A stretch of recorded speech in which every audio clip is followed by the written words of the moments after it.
Well, hello and welcome. I'm Sue Britz, And I'm Tina Lookbakk. Welcome to Retired. the podcast where we talk about what life is like when we put on new tread, new wheels that move us to our next adventure. Did you get the text this morning? Always get texts. Thanks for checking in. So, are you a texter, Sue? Uh, I think if you're a person in the modern world in the United States, I'm not sure how it is in the rest of the world, but you kind of have to be. Either that or you're on the outs. No one's talking to you. So, in preferences, do you prefer to receive phone calls and have voicemails given to you, or would you prefer a text? It's hilarious. I am definitely a person of my age. I prefer a phone call. Oh, and that's where I actually prefer the text. I sometimes I hate the text, because there's all these expectations around it, and it's not clear etiquette, and that's something we can talk about as we have this conversation. But I like talking to a human being, and on the other hand, it's really convenient because it's it's very fast. It's a written form of a message. Communication Yep. that's permanent. But you also can see how it could be, there's the voice and tone is not there, so that could be different too. So today we're going to talk about texting. Texting!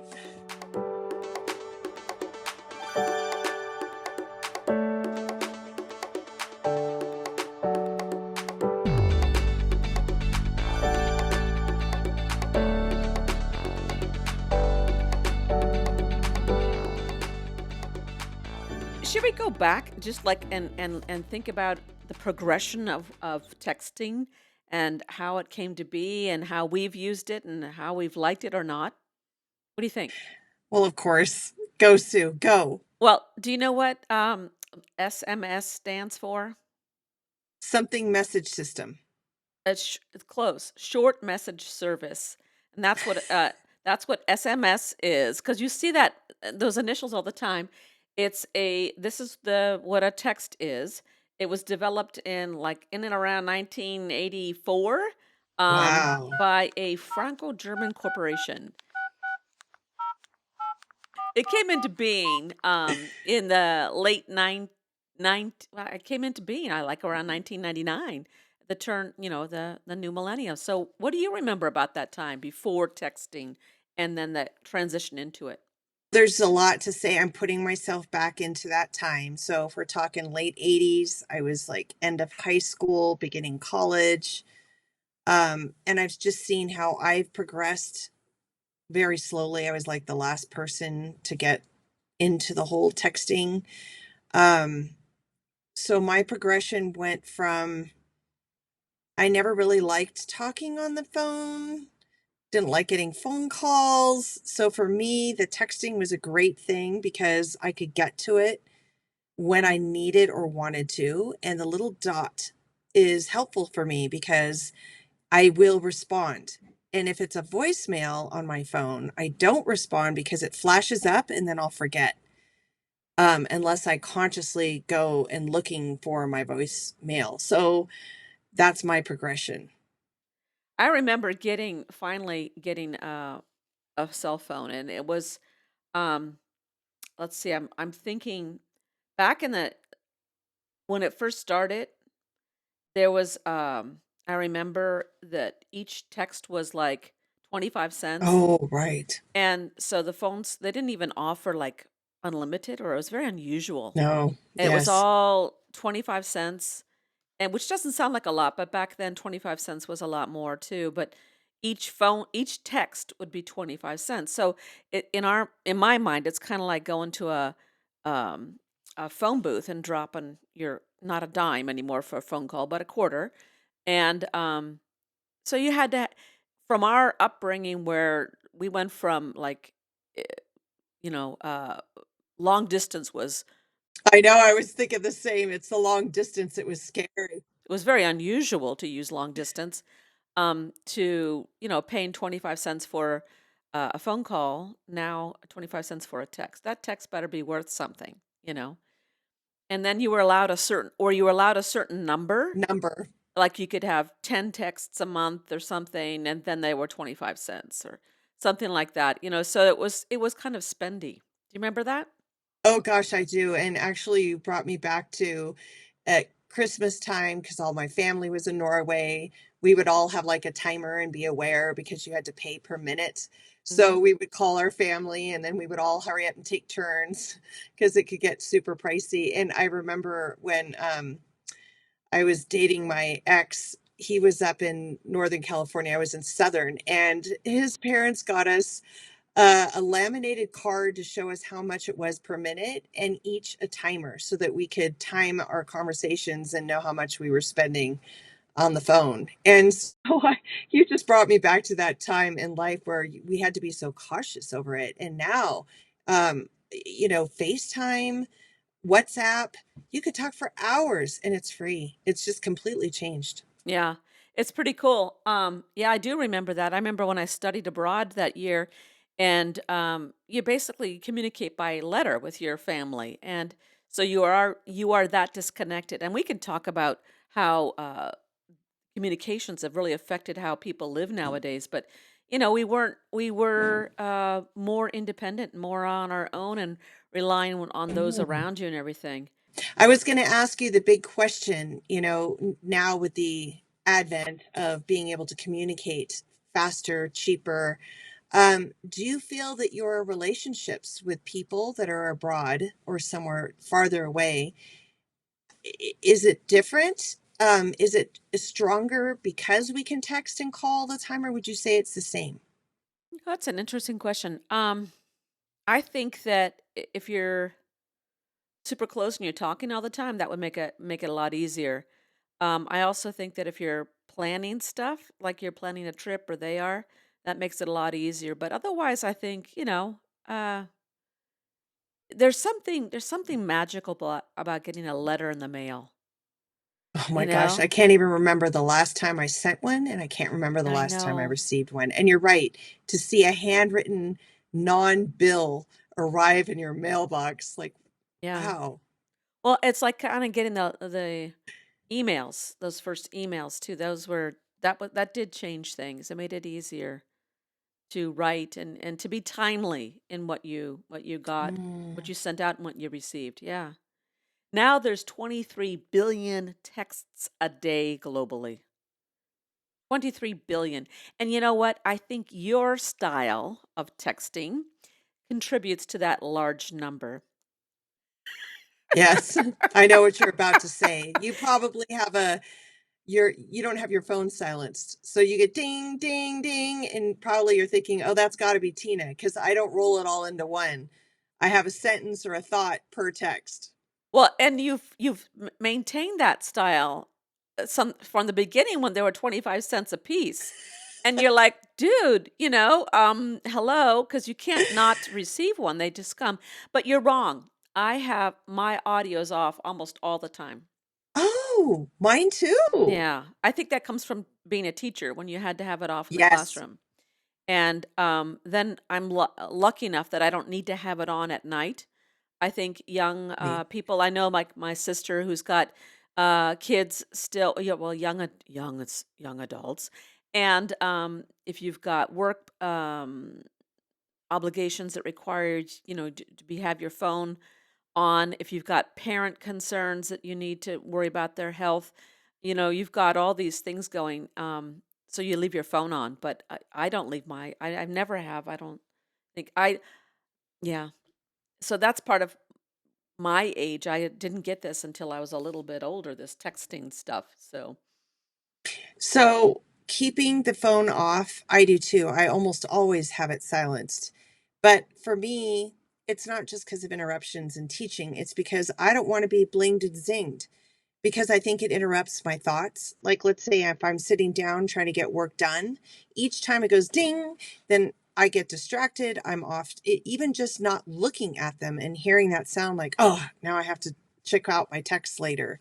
So for me, it's so incredibly stressful to have it ding, ding, ding, ding. I can't. yeah, and then people who like that, I don't know. Yeah, I hear you because that would drive me crazy. No.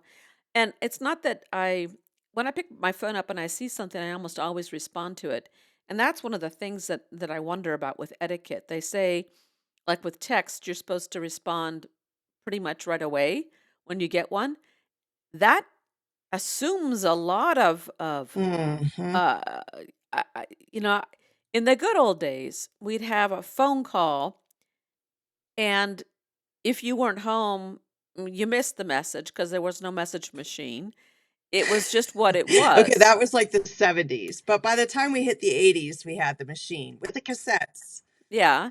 And then you respond, but it's like you decide, and the understanding was you get to it as you can and you will, and you're being respectful, of course you would, but you're not going to rush to make a phone call or rush even to do an email.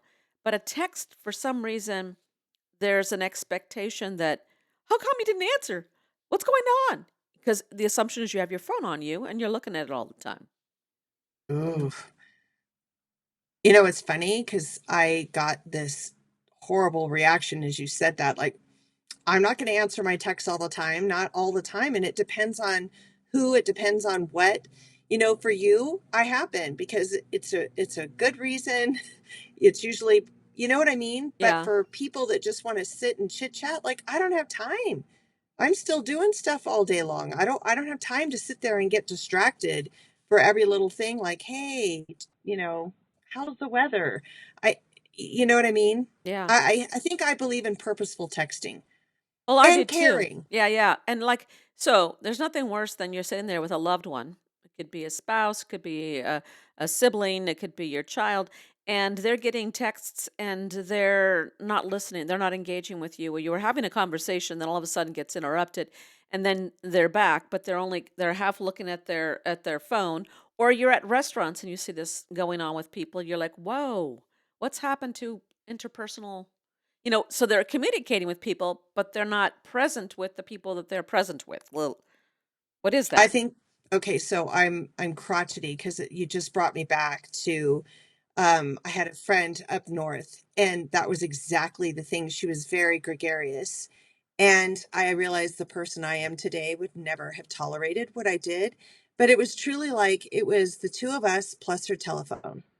And so she was half on the phone, half talking to me. She did it to everyone, so I never took it personally. Right. But now I would probably I would be at the point in my self in this world to say, you know, if you're going to have this conversation with this person, then why don't we just bank going out to eat? If you're going to come out to eat with me and we're going to a restaurant, if it's an emergency, I get it. But if you're just texting, I'm not interested. And I probably would have ended that friendship because I don't think she could have ended the phone. But it was to the point where it was rude, Yeah, you there's an know? It's addiction. rude. Yep, there's an Yes. addiction. Yeah. I think it's cool when parents have that rule where, first of all, you come and you eat dinner at the table with the family, and Yeah. that phones, electronics are off. Yep. And so as a parent, you got to model that and then do that, and then the kids will do that. Same thing with like going on vacations. Okay, you're in the car or an airplane, you're doing electronics, but then when we get to the place, we're not doing the electronics, Yes. let's Be in be the moment. present. Yeah. Yeah. Let's be here doing why we're here Yeah. and do it well. Well, it's interesting when you do go out in the world and you see people in these special places or special moments and they're all on their phone and they're standing around like zombies in these semicircles with and everyone's on their phone. It's like, wow, what is that? And silence. Yes. And silence even. That's like the worst part. Is watching, like, these young kids, you know, it was so awkward, and I understand it was awkward. I remember, like, some of the last birthday parties I threw for the kids, and they had everybody over. My oldest daughter actually said, "Mom, could you, like, make the rule that they can't have," or maybe it was the youngest, or maybe it was both, and they're like, "Could you have a rule where everybody has to check in their phones?" And I totally got it because there were times where they had come over and they'd sit, like you said, in a semicircle, dead silence, everyone on the phone. So awful and awkward. Like, well, what is the point if you're all off having Yeah. conversations with other people? And probably, I shouldn't say this, it's very gender specific, but a lot of times girls during those teenage years, It is just vicious. They were probably saying, "Oh my god, you should check out this girl's outfit that I'm sitting next to. It's just horrible." Like, they're probably sitting there bashing each other to boot. Ugh, horrible. Horrible. Oh, okay. Now we're gonna get my panties in a bunch.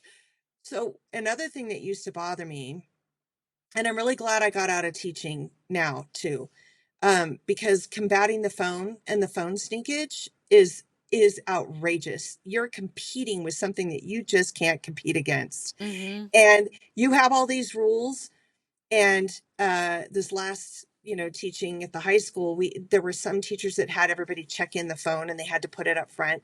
And of course, some kids won't. And of course, that's the kid who's going to get on it. And then you have to stop, you have to battle them. I'm trying to explain that when you're starting to learn a language in any class, but language especially, you've got to pay attention or you're lost because most people are lost anyway. So now how do you get their attention to focus on what's going on? And then to boot, what they started is to wear the cordless ear things. Mhm. So what they Earbuds. did, this is so wrong. They would check their phone in, but they'd be listening to their music with their earbuds in. So now you fought the phone, but now you got to do the earbuds too. It's too much.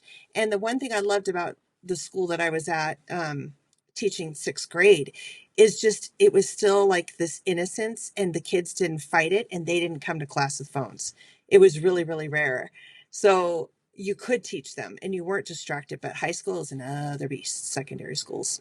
That conversation's happening nationally right now, and they're talking about having some norms. And I love this because we're starting to talk, etiquette about these things that should there be phones in schools, with all the school shootings and stuff, and then should there not, and how are we using them? And there's so much bullying and inappropriate behavior with all the social media, but the texting and everything else.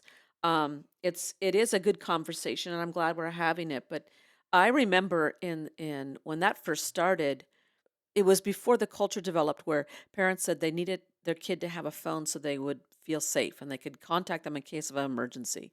Well, in the old days, you there would be an emergency phone call to the school, the school would relay the message. And they truly were like emergency things. They weren't things like, "Oh, I you forgot your backpack, it'll be outside the Yes. door." Well, things that are not an emergency, you're making it into an emergency. And um, that has changed things. And then you know, by not allowing kids to have a phone in the classroom, it creates an opportunity for kids who are going to fight against that, and try to find underhanded ways to bring that into the classroom. There was the kid who got the ringtone that was you couldn't hear if you were over 30 or something. There's a because you're it's inaudible to people our age and older, Oh, I have not and heard of yet this. This children can is hear it. And I think it's like maybe it's even 25 or 20, someone young. And I didn't know about that. And then we were talking about it in the staff room. And so, it was in the back of my mind. And about a week later, sure enough, giving, we're in the middle of class, and all the kids turn real fast and look at this other kid. And I go, "Oh, I knew what this was." I said, "Give me the phone." And he looked at me like, "What? She can hear it?" And it was "Give me the phone." And all the kids thought I could hear it. It wasn't. It was that I saw their reaction to it. It was hilarious. And then he was talking to or texting to a kid in the other classroom. So I got onto the phone with the other and to the other teacher, and I said, Such and so is talking to this kid." And she said, "No, no, they're not." "Oh, yes, they are." So we got both kids. It was Oh, pretty, that's great. but they thought that I heard. That was kind of fun. No, that would be fun. That would, but again, without that knowledge, you would have been like the person left out of the joke, Well, Not they cool. would have continued on, and they're not listening and paying Yes. attention and all that, and modeling for other kids how they can, break the rules and get away with it. And yeah, it just yeah. It's just one more thing, one more thing. And honestly, that was another energy drain that I'm glad I'm not fighting against right now, because that in itself could be an entire thing that takes life out of your day, Mhm. is battling the phone. And Mhm. sometimes the kids that just refuse to give it up. And if you think about, just even if it's one kid, I'm thinking high school specifically, you've got 5 classes. And if you're just, even for 1 to 2 minutes, you're losing probably per period. So you've at least lost 10 minutes in education if everything goes smoothly, having everybody check in phones and things. Yeah. I mean, it's just Yeah. an energy drain. It's a waste. You've It lost part of the education, Well, and I that's why there think. needs to be a kind of a standardized becoming an Yes. understanding about what the culture is around this stuff. Yeah. I remember you were talking about the music in the ear. I remember there was a Mhm. kid whose parents wanted to write up an IEP um, that included that the It kid would got to listen explain that to the listeners who don't know what an IEP is. independent educational program. It's a requirement for special ed. Um, and the request was that the child gets to listen to music in the classroom, have their Uh, phone and listen to music uh-huh. because that's how they learn best. A- Uh-huh. And, and again, so we're talking about Uh-huh. new new cultural ideas like Uh-huh. all the in the past, that we didn't have that. Or you know what, I would put music on sometimes when there was a working Oh, period. yeah. I would put on Right. music, but it wasn't going to be headbanging stuff. It was going to Right. be things that were going to that even had Instrumental research or around it. calming. Yeah. Mhm. And this kid was listening to headbanger stuff, and I'm Of like, course. hey, it wasn't even my feelings about headbanging music. It's more about, wow, really? Wow. I'd like to be sitting there listening to music all day too, and put on my music and jam to it. But, yeah.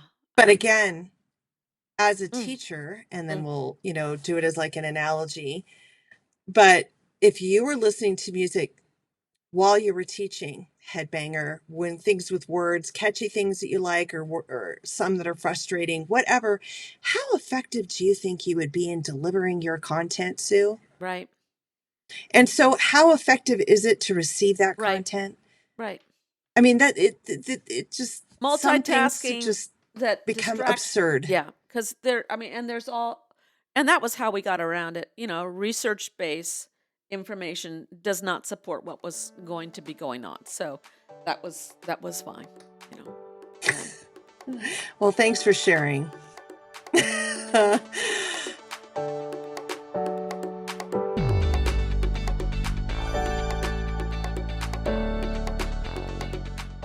all right, so back to texting because we got off the trail a little bit and talked about Mhm. phones. But back to texting. Did you ever send the wrong text to the Oh wrong God. person? Oh God. I can't remember specifically what it was that I did, but I also remember my daughter texting me or calling me in hysteria because she had done a really faux pas move. And I know I've done it too. And wow. Yeah. Yeah, they can be damaging. So it teaches one, you really shouldn't ever gossip. Um, Yeah.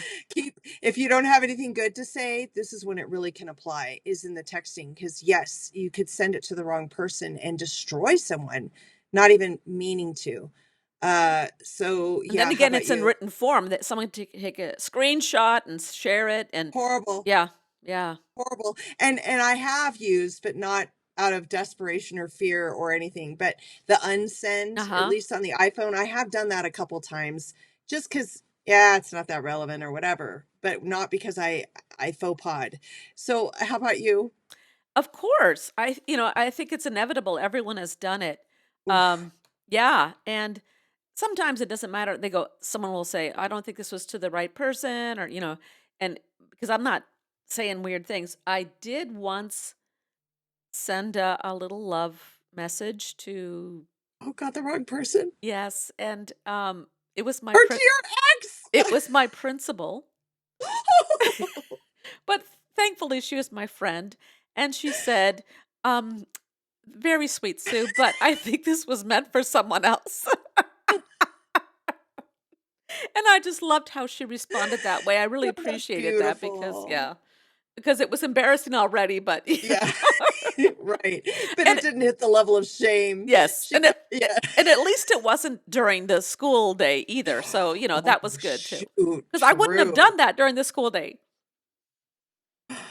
Uh, Well, it's like the last person you texted, right? And they get the message and oh, gee. Oh my. yeah. So I have a question for you, and that is, have you had something misinterpreted because you didn't put the little emoji in the back and the tone seemed tougher than you meant it to be?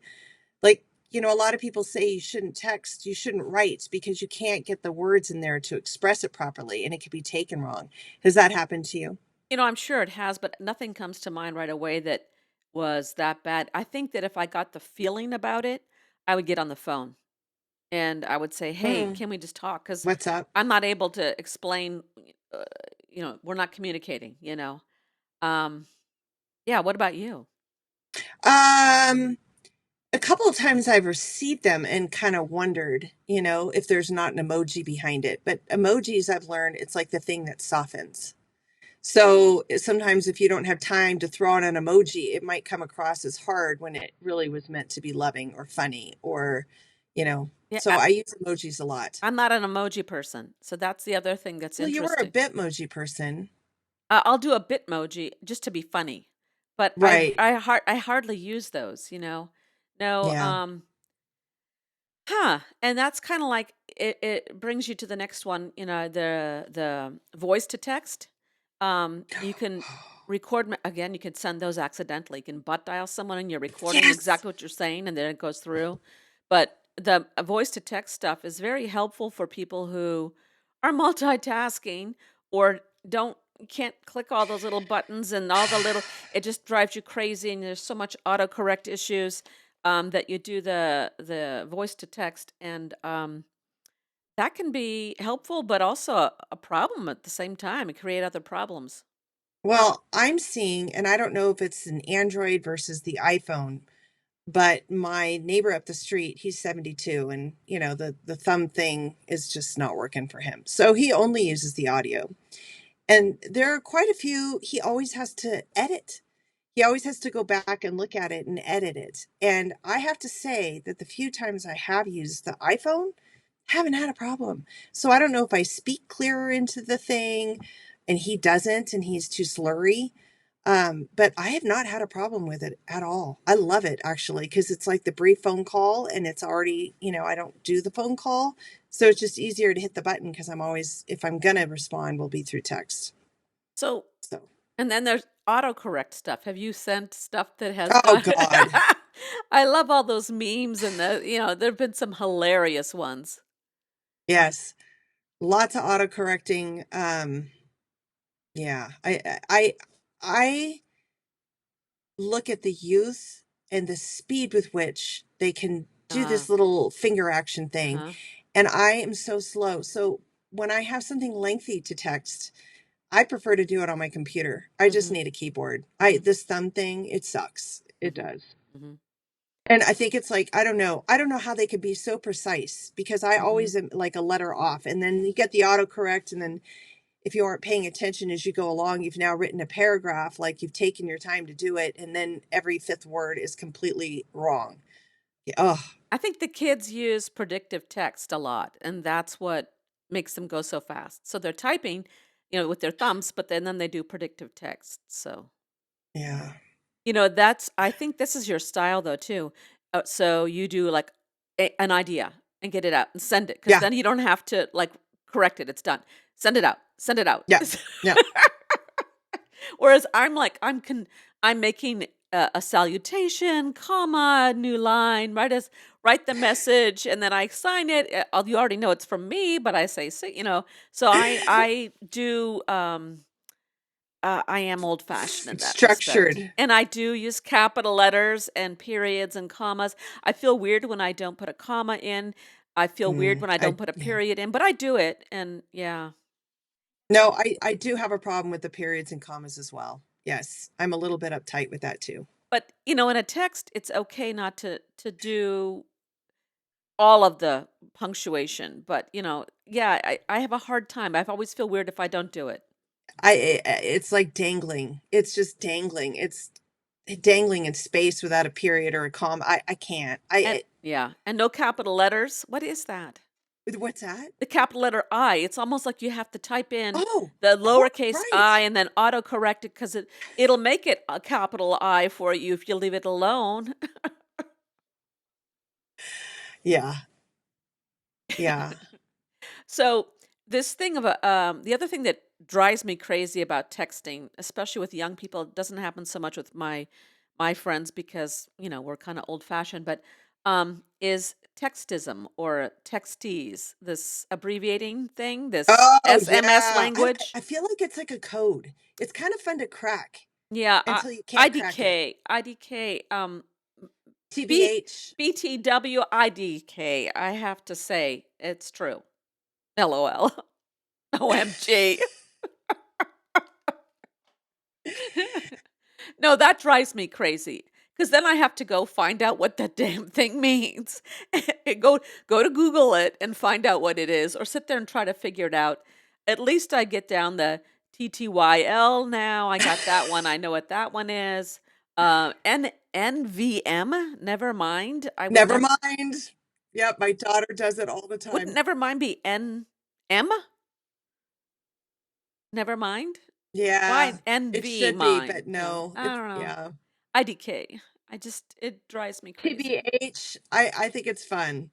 You think it's fun, except when you have to understand it. Yeah, but like you said, then you just Google it and wham, there it is, and then it's kind of fun. It's kind of Okay. fun. I don't know. For me, it's kind of fun. It's because to me, it's like not a what do you call the? It's not a rubric.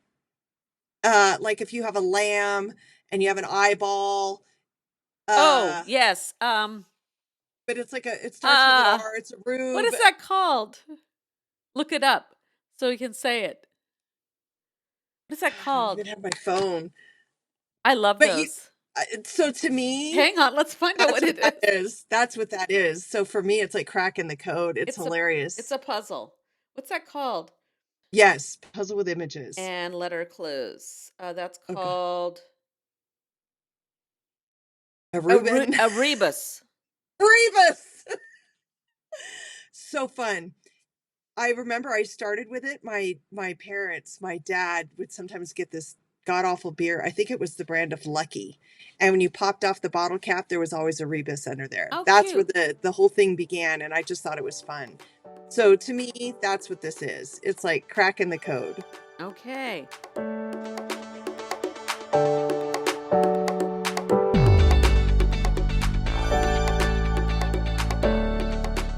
Okay, so I have to ask you, Oh God. what No, I'm just your friend. Ah!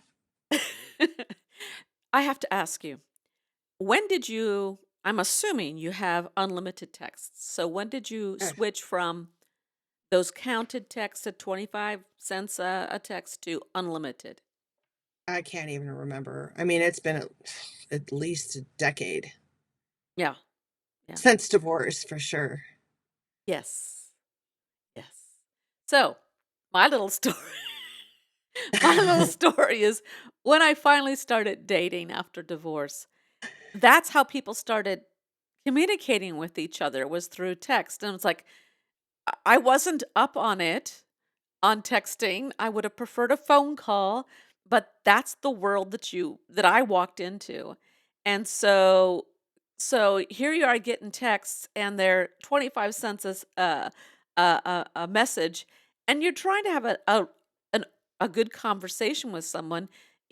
You're sending so I had to get the unlimited text. That was the moment. I remember it. It was wonderful. And for me, it was just wanting to communicate with the girls as much as I could when I didn't have them with me. So I think that was the impetus for that. I didn't want to have to worry about money to communicate with my children, and yet I'm a texter more than a talker. I don't see texting changing. I think it is here to stay. Um, I do you think it'll be more voice to text that'll be happening? pretty soon, scarily enough, it'll probably be brain to text. Mm. That'll probably be the next level. You know, it's not going to stay. I mean, we would have laughed 30 years ago if someone said anything about texting, you know? Yeah. So who knows what the next world is going to bring, this next generation of technology. In a way, that's a little frightening. I just hope no one will ever be able to read our brains. That's the thing that's scary. Yeah. You know, the speaking of texting, Yes. So I think, I'm pretty sure, with my daughter, my youngest one, she still wants to be in communication at all hours. And I always turn off the cell phone. And I think she has a thing that trumps my silenced phone. I think we set it up for that. So she is the person that I will get any nice. kind of communication from. We don't know where communications are going, but what we do know is that it is changing how things are massively. I mean, I just think back on our lifetimes from the party line phone. And it was very, I mean, you didn't contact people by phone much. It was used primarily for very important, very adult reasons. And, um, and for the, kids who don't even know what a party line is or what a rotary phone is, and the phone was always, tethered to the device. And I mean, just the To the social wall. norms around the phone have changed. I mean, now individuals, children included, have their own phone. They can go where they want with it, do so many things other than talking on a phone. It's a changed culture, and it's brought us closer and really also made us very Further. apart. Yeah, at the same time. So it's an interesting thing. And I see it as protective, and I also see it as a curse. Hmm. So, for instance, I think about growing up, and I was always hiking without a phone. Now I'm like, oh, should I go home? I forgot my phone. What if I sprain my leg? What if I, injure myself? What if I fall down a canyon cliff? And the thing is, I never thought about it because it wasn't an option. So sometimes I get torn. Like, do I bring it? Because there is something relieving not bringing it. Hmm. Sometimes you don't have pockets. You're afraid of falling and you'll break the phone rather than your hip. It's Oh, strange. so true. Protect Yeah, the phone over the hip. yeah. It's Yeah, I've thought about that myself, actually. Like, it's ooh, not the phone. And I'm like, yeah, about to break my hip. Yeah. yeah. Well, and Oh, then the addictiveness of that device and what it does because it carries all the things besides just a phone. It's the texting, it's the online stuff, it's the social media, it's everything. Yeah. so I think what ruins it for me when I go hiking, I get so caught up in the beauty. It's really ridiculous. I take the same path and I can never get enough. That's how you know you're in the right place, living your dream life. So I want to take pictures of the same things. I mean, the same general environment, but then I'm not relaxing in my environment because I'm trying so hard to capture the environment. And then oftentimes I want to send it to my kids, to show them like, isn't it beautiful? Isn't it beautiful? And it's like sometimes it takes away from the whole experience, which is why I have forgotten to bring my phone on a hike. But then it's this curse. So there's so many things. If it were just a phone or just a camera or but it's so many things. Or I don't know about you, but everything I want to Google because of course we're Yeah. learners. So we're Yeah. like, oh, who was in that movie in 1955? Or who was the actor that played blah, blah, blah. Everything is right there. And it's Right. really hard to not go into that to search for information all the time. That's Well, where I think I get lost and waste a lot of energy too. we just did it too, where we're like, "What's the name for that puzzle, the rebus?" We had to look it up, rather than rely on that. Our memory ability with All memory is changing. We've got. My point is like there's generations that are coming after us never experience the other ways of thinking and perceiving and being in the world, being alone on your own without these supports, and that builds a lot of belief true. in yourself, and you'll have to solve this problem yourself or figure it out. And instead, there's this device. And what happens when that device goes out? When the electricity no longer works, or you're in a hole where there's no service? I just had this horrible like flash, a funny flash. of like if kids, yeah, had a problem that and the phone didn't work, they would just sit there with blank eyes. Like, I don't even know if there would be anything going behind the thinking other than, "Oh my god, where's the phone?" Like, it wouldn't go to the level of like, "I think I could try and solve this problem." I don't know if it would just be like a blank shutdown, like a computer screen, or like the remember when televisions, if they at night, it had Mhm. the vertical stripes of color Yep. and there was like a no sound Yep. or a buzzing. That's what I feel like happens if the kids don't have the phone to figure out the problem. It's just kinda like the lines on the television at night. Yeah. Well, and that's not so far from real. I mean, toddlers, babies are looking at screens and not doing imaginative, play. Thinking. And from the beginning, and that's my whole point is it's I think it's while it's a convenient and wonderful form of communication, it's also changed our society in ways that I'm concerned about for our future. So in summation, for what I have this little goal, and we could, like, revisit this to see if I can do it. But I'm almost wanting to do one of 2 things. I don't know if I have the self-control yet to do this. The first goal would be don't check texts until 11 AM, because my brain is sharpest in the morning, and that's when I need to do all the other things that have to deal with getting the business going. Mhm.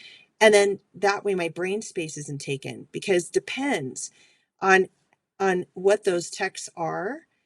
I could drain a lot of energy. Like, I could burn up so much energy just looking at these really not that important kind of things first thing in the morning. So I'm Mhm. hoping that if I put it off to later in the afternoon, I'll be able to get more efficient work done in the morning. But I don't know if I have that control, because I kind of always want to see, like, what are my kids up to? And that's someone who knows and has that thought to begin with, not someone who has just lived their whole life with those that technology on them at all times. Yeah. Yeah.